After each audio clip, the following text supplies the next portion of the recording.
Hi, good morning. பிரபஞ்ச அழகி YouTube சேனலிலிருந்து உங்கள் அனைவரையும் அன்போடு வரவேற்கிறேன். இன்றைக்கி காலையில் எதுக்கு அப்படின்னா, நான் காலையில் எழுந்தோடனே என்ன ரொட்டீனாக பண்ணுவேன்றதை காட்டுறதுக்காக தான். முதல்ல என்ன அப்படின்னா, பல்லு தேய்க்கிறதுலேருந்து ஆரம்பிக்கலாம். நான் எப்படிலாம் பண்ணுவேன்றதை காட்டுறேன் வாங்க. ஃபஸ்ட்டு நம்ம என்ன பண்ணுவோம் அப்படின்னா, மஞ்சள் தூள் பார்த்திங்களா, இந்த மஞ்சள் தூள் வந்து ஒரே ஒரு சிட்டிகை எடுத்துப்பேன். அப்புறம் இது கடுக்காய் பொடி பார்த்திங்களா, கடுக்காய் பொடி கொஞ்சம் எடுத்துப்பேன். கொஞ்சோண்டு சால்ட் எடுத்து அதையும் போட்டு கலந்துப்பேன். இந்த இருக்கு பாருங்கள், மஞ்சத்தூள், கடுக்காய் பொடி, சால்ட்டு, சால்ட்டு, இந்த 3 எடுத்து காலையில் ப்ரஷ் பண்ணுவேன். நீங்கள் எல்லோரும் சொல்லலாம், உங்களுக்கு தான் பல்லு இல்லையே ஏன் அப்படின்ட்டு. நம்ம எப்போதும் பேஸ்ட்டும் யூஸ் பண்ணுவோம். சில நேரத்துக்கு கெமிக்கல் வேண்டாம் அப்படின்றதுக்காக இந்த மாதிரி பொடி ரெடி பண்ணி நான் தேய்ப்பேன். எனக்கு இது யார் சொல்லி கொடுத்தாங்க அப்படின்னா, தென்றல் டயட்டுன்றவங்க, அவங்கக்கிட்ட நான் பயிற்சி எடுத்தேன். அப்போ அவங்க என்ன சொன்னாங்கன்னா, கெமிக்கல் ஃப்ரீ அப்படின்னா நீங்கள் வீட்டில் ரொம்பலாம் கஷ்டப்பட வேண்டாம், மெனக்கட வேண்டாம். மஞ்சத்தூள், சால்ட்டு போட்டு பல்லு தேய்ங்க. கை விரல்களால் தேய்க்கணும். தேய்ச்சி நல்லா உங்களுடைய ஈர்களெல்லாம் நல்லா அழுத்தி விடணும். பல்லுக்கு ரொம்ப நல்லது அப்படின்னாங்க. அதுக்கப்புறம் தான் எனக்கு ஆக்சிடெண்ட்டில் பல்லு போயிடுச்சுன்னு வச்சுக்கோங்க. ஆனால் இது நான் எப்போ நான் பண்ணுவேன் அப்படின்னா, வாரத்தில் ஒரு 3 நாள் 4 நாள் பண்ணுவேன். ஏன் அப்படின்னா, எனக்கு உள்ளே இருக்கிற இந்த துர்நீர்லாம் வெளியேறிடும். இந்த வாய் நாற்றம் அதெல்லாம் இருக்காது. அதே சமயம் ஒரு 3-4 நாள் வாரத்தில் இந்த பேஸ்ட்லேருந்து நம்ம கொஞ்சம் ரிலீஃப் ஆகிக்கலாம். நிறைய டைம் கிடைக்கிறத நான் இப்படி தான் பல்லு தேய்ப்பேன். நல்ல விரல் இருக்கு பாருங்கள், இதுதான் நம்மளுக்கு டூத் ப்ரஷ்ஷு. இதை எடுத்து நல்லா இந்த மஞ்சத்தூள், கடுக்காய் பொடி எல்லாம் கலந்து விட்டுறணும். கலந்து விட்டுட்டு நல்லா பல்லு தேய்க்கணும். தேய்க்கும்போது ரொம்ப நல்லதுங்க. நீங்களும் முயற்சி பண்ணி பாருங்கள். அப்படி இல்லை அப்படின்னா நான் பேஸ்ட்டும், இப்போ லேட்டாக எழுந்துட்டேன் அப்படின்னா நான் பேஸ்ட் யூஸ் பண்ணுவேன். பாருங்கள், இதெல்லாமே கலந்துட்டேன். மஞ்சத்தூள், கடுக்காய் பொடி, சால்ட்டு, இதை வச்சு காலையில் ப்ரஷ் பண்ணலாம். இது ரொம்ப நல்லது, ரொம்ப ஆரோக்கியம். பல்லெல்லாம் எல்லாம் ஆகாது. வாரத்தில் 2 நாள் 3 நாள் உங்களுக்கு டைம் கிடைக்கிறத பண்ணுங்கள். இது ரொம்ப நல்லது. பல்லு தேய்க்கலாம்.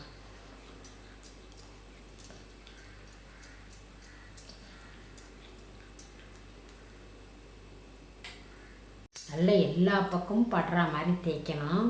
பல்லு மஞ்சளாலாம் ஆகாது. உப்பு கம்மியாக போட்டுக்கோங்க. ஏன் அப்படின்னா, சிலருக்கு ப்ரெஷர்லாம் அதிகமாக இருக்கும். அவங்க உப்பு நிறைய சேர்த்துக்க வேண்டாம். அதே சமயம் நல்லா ஈரை நல்லா அழுத்தி விடணும். ப்ரஷ் பண்ணிவிட்டு இப்படி அழுத்தி விடுங்க கீழ்ப்பக்கம்லாம். அதே சமயம் இதேவும் நான் கண்டினியூ பண்ண மாட்டேன். லேட்டாக இருந்துச்சா இந்த இருக்கு பாருங்க, ப்ரஷ்ஷு வச்சும் பல்லு தேய்ப்பேன். நல்லா தேய்ச்சிட்டேன். நல்லா அழுத்தி விடுங்க தேய்ச்சிட்டு. அதே சமயம் நீங்கள் ப்ரெஷ்ஷை வச்சு தேய்க்கும்போது இப்படி தேய்க்கக்கூடாது. ஃபஸ்ட்டு இந்த மாதிரி தேய்க்கணும்.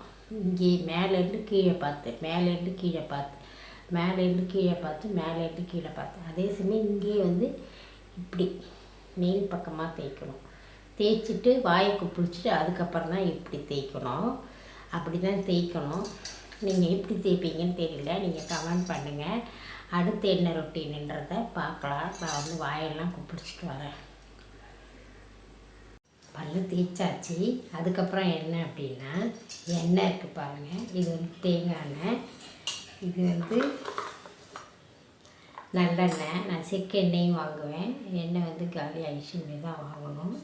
ஏன்னா நான் இந்த இது பண்ண பாருங்கள், புளிக்காய்ச்சல், அதில் எல்லா எண்ணெயும் ஊற்றிட்டேன். அதனால் இந்த எண்ணெய் எடுத்திருக்கேன். இந்த எண்ணெயை வாயில் ஊற்றிப்பேன். நல்லெண்ணெயும் ஊற்றிப்பேன். அப்படி இல்லைன்னா தேங்காய் எண்ணெயும் ஊற்றிப்பேன். ஊற்றி வாயில் வச்சுட்டு கீழே போய் வாசல் தண்ணி தெளித்து பெருக்கி கோலம் போட்டுட்டு வீட்டுக்குள்ளே நைட்டுக்கு நம்ம ஏதாவது பாத்திரம் போட்டிருந்தோன்னா அதெல்லாம் கழுவி வச்சுட்டு அடுப்படியை தொடச்சிடுவேன். அது வரைக்கும் இந்த ஆயிலை வாயில் வச்சுருப்பேன். வாயில் வச்சுருந்து அதுக்கப்புறமா கொப்பளிச்சுட்டு அதுக்கப்புறம் என்ன பண்ணுறேன்றதை காட்டுறேன். ஆயில் புல்லிங் ரொம்ப ரொம்ப பெஸ்ட்டு. உங்களுக்கு எந்த எண்ணெய் கிடைக்குதோ அந்த எண்ணெயை வச்சு வாய் கொப்பளிக்க. நல்ல எல்லா பக்கம் வாயில் எண்ணெயை ஊற்றிட்டு எல்லா பக்கம் படுற மாதிரி அப்படின்னு பண்ணிங்கன்னா எல்லா பக்கமும் பரவிடும். இது நான் என்ன பண்ணுவேன் அப்படின்னா, சீக்கிரமாகவே எழுந்துட்டு எனக்கு பாத்திரம் தேய்க்கிற மற்ற வேலைகள் இருந்ததுன்னா ப்ரஷ் பண்ணுறதுக்கு முன்னாலே வாயை கொப்பளிச்சுட்டு எண்ணெயை ஊற்றி ஆயில் புல்லிங் பண்ணுவேன்.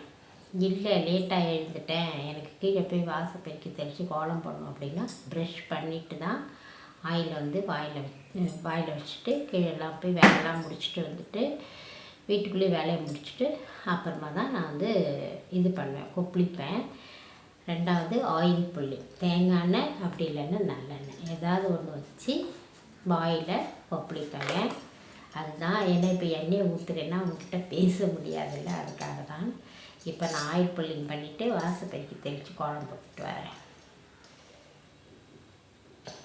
அடுத்த ரொட்டீன் என்ன அப்படின்னா, ப்ரஷ் பண்ணியாச்சு, வாசல் பெருக்கி தெளித்து கோலம் போட்டாச்சு. அடுத்து என்ன பண்ணுவேன் அப்படின்னா, வெண்ணெய்ங்க பாருங்க வெண்ணெய், இது நல்லா ஒரு ஸ்பூன் எடுத்து சாப்பிடுவேன். அப்படி இல்லை அப்படின்னா இந்த மாதிரி பாக்ஸ்லேயும் கிடைக்கும். இதுவும் வரும்போதெல்லாம் வாங்கிட்டு வந்து தர சொல்வேன். இதையும் ஃப்ரீசரில் போட்டு ஃப்ரிட்ஜில் போட்டு வச்சுருவேன். ஏன்னா எனக்கு வெண்ணெய் காலி ஆகக்கூடாது. நல்லா ஒரு ஸ்பூன் எடுப்பேங்க. நல்லா ஒரு ஸ்பூன் எடுத்து நல்லா சாப்பிட்ருவேன் வெறும் வயிற்றில். நல்லா இருக்கு பாருங்கள், இந்த அளவு எடுப்பேன். நல்லா ஒரு ஸ்பூன் எடுத்து நல்லா வாயில் போட்டு எல்லா பக்கம் மாறா மாதிரி நல்லா வெந்நீர் குடிப்பேன்.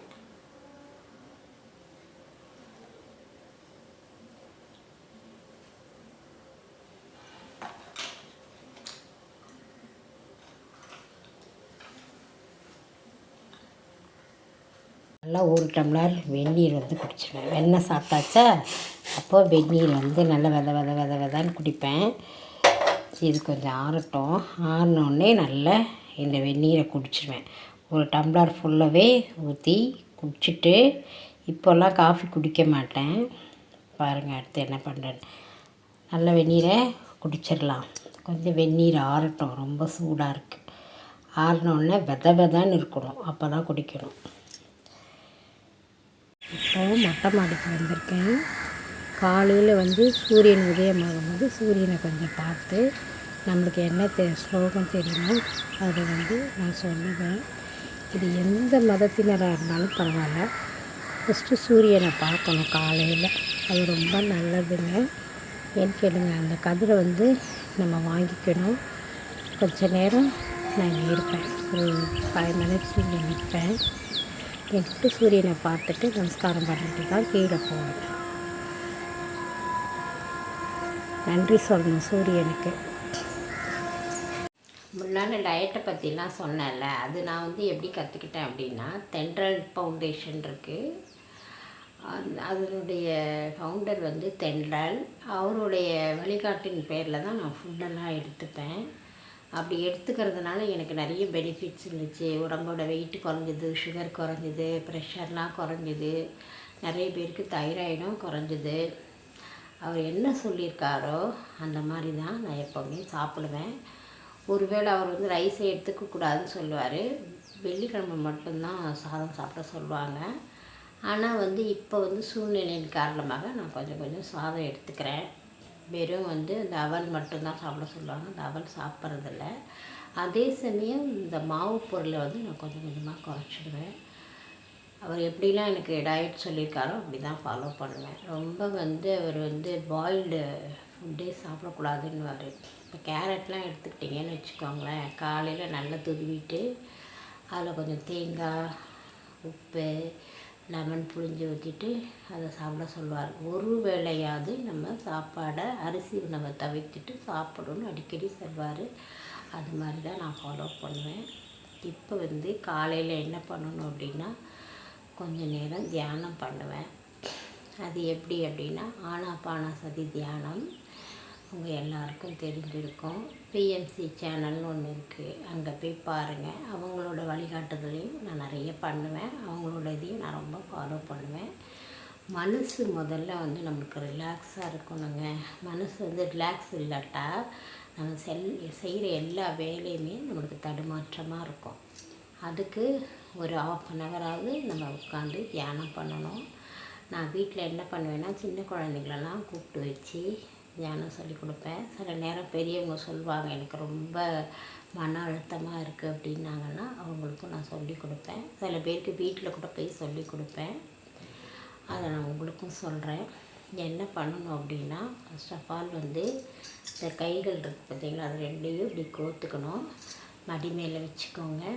அதே சமயம் நல்ல சம்பளங்கள் போட்டு உட்காரணும். கண்ணை மூடிக்கிட்டு நேராக உட்காந்து அந்த தண்டுவடம் இருக்குது பார்த்தீங்களா, அதை வந்து நேராக உட்காரணும்.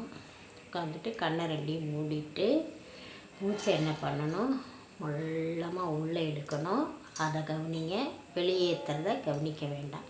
மூச்சை மட்டும் கவனிச்சுட்டு அப்படியே உட்காந்துட்டிங்கன்னா நிறைய அற்புதங்கள் நடக்கும். நீங்கள் சொல்லுவீங்க, நாங்கள் ஆஃபீஸ் போகிறோம், வீட்டில் குழந்தைங்க இருக்காங்க, ஹஸ்பண்டுக்கு நாங்கள் சமைச்சி கொடுக்கணும், இதெல்லாம் பண்ண முடியுமா அப்படின்னு சொல்லுவீங்க. ஆனால் உங்களுக்கான நேரத்தை நீங்கள் ஒதுக்கி உங்கள் மனசையும் உடம்பையும் ஆரோக்கியமாக வச்சுக்கிடணும் அப்படின்னா நீங்கள் கொஞ்சம் மெனக்கடணும்.